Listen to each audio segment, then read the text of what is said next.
Welcome to the Genius Factory. Enjoy the video. In this video, I will explain how to make tomato soup. Start with the best ingredients for a truly delicious soup.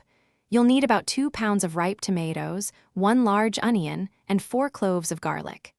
Don't forget fresh basil, good olive oil, and vegetable broth. A touch of heavy cream and some salt and pepper will complete our list.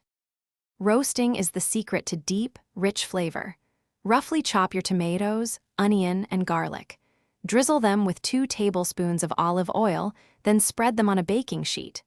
Roast in a 400-degree Fahrenheit oven for about 25 to 30 minutes until they are tender and slightly caramelized. This step brings out their natural sweetness. Now it's time to transform those roasted vegetables into a silky soup. Carefully transfer them to a high-speed blender. Add 2 cups of vegetable broth and a handful of fresh basil leaves. Blend on high until the mixture is perfectly smooth. If you prefer a thinner soup, you can add a little more broth. Almost done, pour your smooth tomato mixture into a saucepan.